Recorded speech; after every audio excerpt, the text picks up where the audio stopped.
In this video, I'm going to be talking about Hitler's scientists.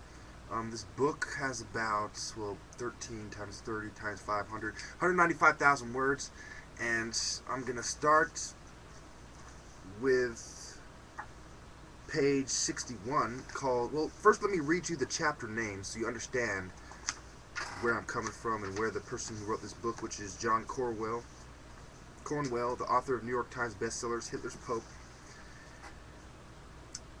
First, it starts with Hitler the scientist, Germany the science mecca, Fritz Haber, the poison gas scientist, the science of racial hygiene, eugenics and psychiatry, chapter 6, physics after the First War, German science survives, the dismissals, engineer and rocketeers, medicine under Hitler, the cancer campaign, geopolitic and Leben Serum, Nazi physics, Himmler's pseudoscience, Dutch mathematic.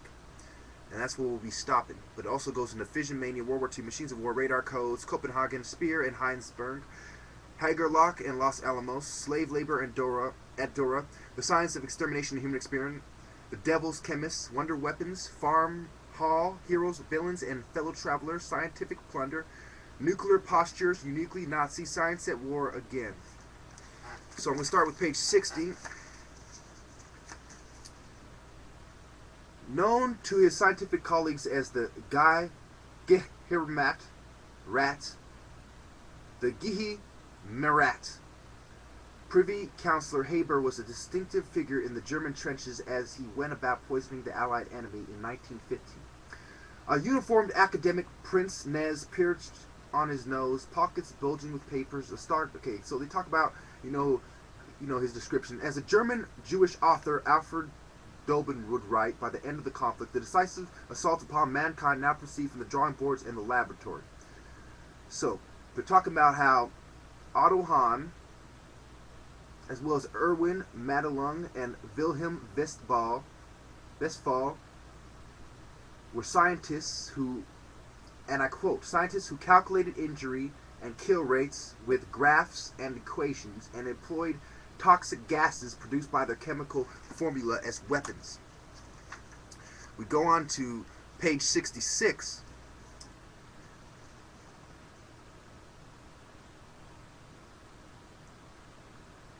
The Institute, Haber continued to be absorbed by his work on chemical weapons. This is 67, actually. Even after the war, he tried to persuade Koppel, the Institute benefactor, to fund a laboratory for weapons technology as well as a Kaiser Wilhelm Institute for Chemical Warfare. Remember, this Kaiser Wilhelm Society around 1910 is formed. In Munich, I believe it was. To be directed by himself. 6 million marks were voted to the project, and Fritz Haber, Walther Nernst, and Emil Fischer were made board members in perspective. The Institute of Chemical Warfare was never realized, but after returning from Switzerland, Haber continued working on poison gas despite the restrictions of the Versailles Treaty. So they didn't care about what constitutional rights was, what the legality of it was. They proceeded anyway. We go on to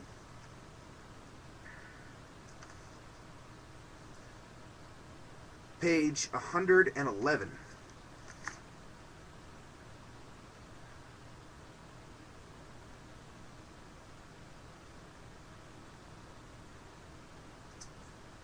The quantum revolution, or evolution as Einstein preferred, was taking place against the background of Germany's recent defeat in war, poverty, and political upheaval and fragmentation. In the immediate aftermath of the Great War, Germany had been plunged into crisis, its economic closed to collapse, its alliances in shreds, its military might defeated, its society vulnerable to revolution and civil war. Shamed, oppressed by harsh peace terms at Versailles, impoverished, underfunded, Germany's scientific community was in hard straits.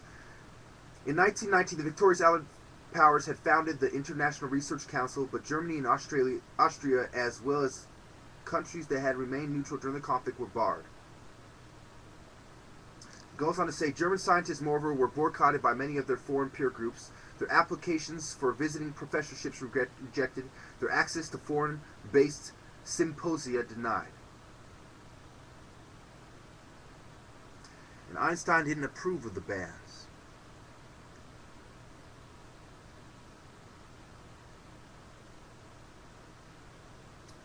So,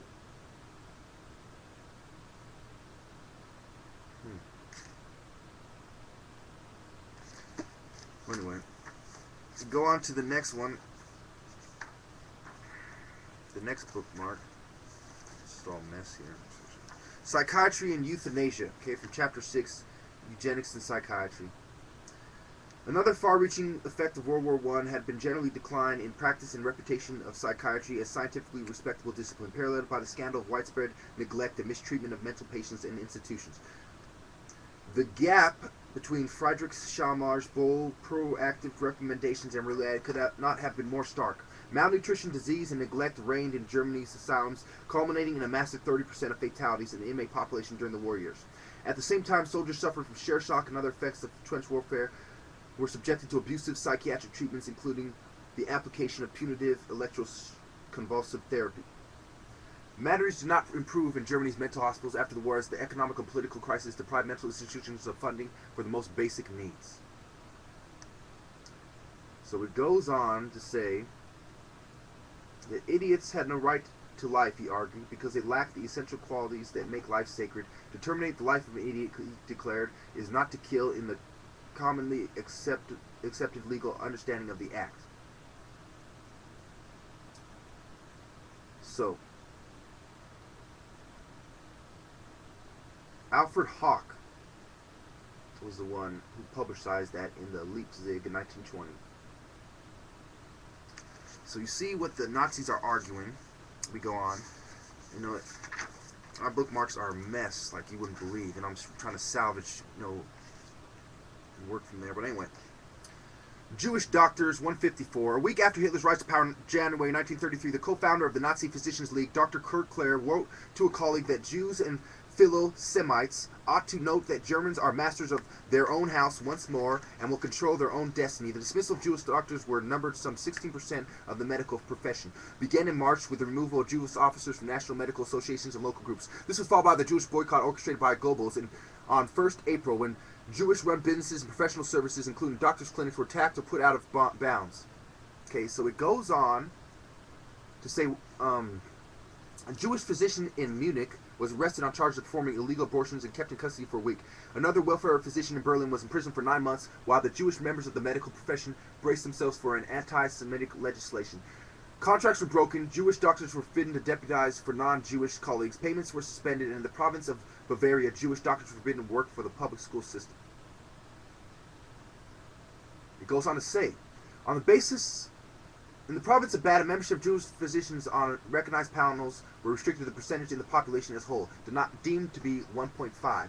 On the basis of questionnaires from April 1913, the government aimed to bar all doctors who had set up practice or had, after 1st August 1914, or had not seen frontline duty or had not lost a father or son in war. So, this the military-industrial Jewish complex trader bootlickers they recruited, they kept.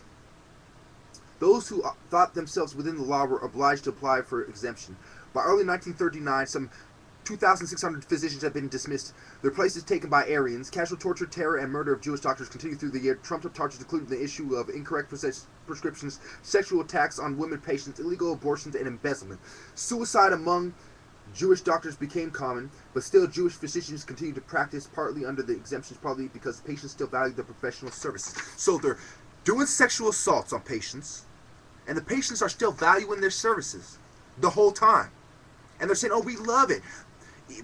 This is why, in my analysis of the study, I knew that these people were drugged up, euphoric, in a euphoric state of mind, saying, oh, we love you. That's why my critical psychology got critical of their bitch ass real quick.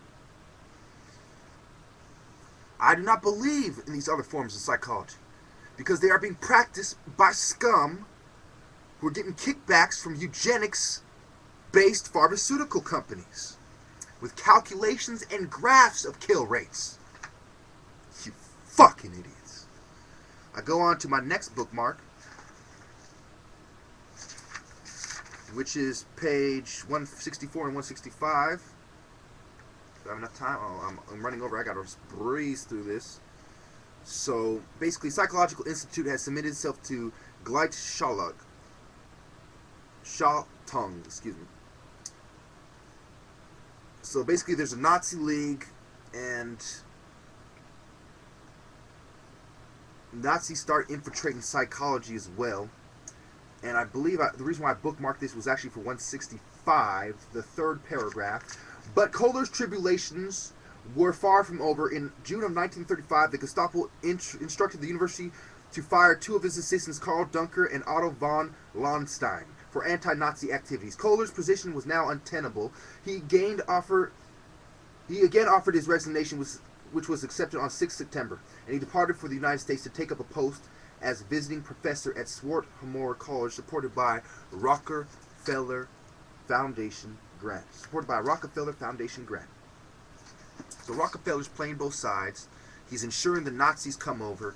He's supplying, using Standard Oil to give them patents on the certain kind of petrol fuels, and supplying them oil and patents.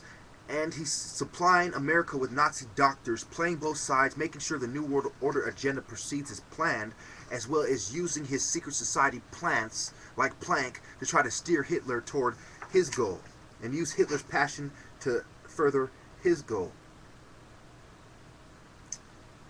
So, it's important to note that you have Kaiser Wilhelm Institute of Physics, you have Carnegie Institute, you have Rockefeller Foundations as well, and Rockefeller grants. And since I'm actually out of time, I'm going to breeze through my last bookmarks and try to figure out why they put them there before I deliver them. Okay, page 170, 171. Okay, here we go. The link between cancer and diet was perhaps a consequence of Swiss and German statistics from the middle of the 19th century, which revealed that the cancer of the stomach accounted for more than a third of all incidents of the disease. The gradual reduction of incidence of stomach cancer from the high levels of the First War was most likely a result of an increase in fresh foods and a decline in adulterated foods.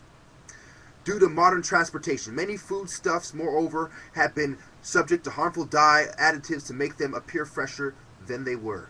I repeat, the gradual reduction of incidence of stomach cancer from the high levels of the First War was most likely a result of an increase in fresh foods. So it was these organic foods that was saving you.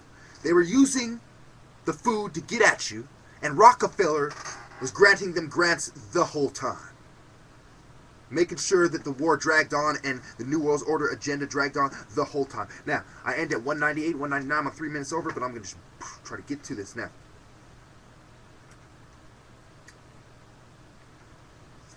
Okay, here we go. It must be for the note. Okay, this Hardy made a perceptive comment, which acknowledged the pressures on scientists and mathematicians in time of crisis, while not granting Bieber back the least benefit of the doubt. There are many of us, many English men and many Germans, who said things during the war which were scarcely meant and are sorry to remember now. Anxiety for one's own position. Remember I brought that up earlier in the video series?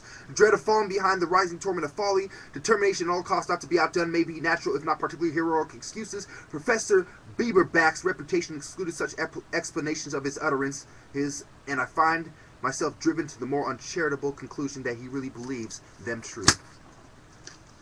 I have proven it. Thank you.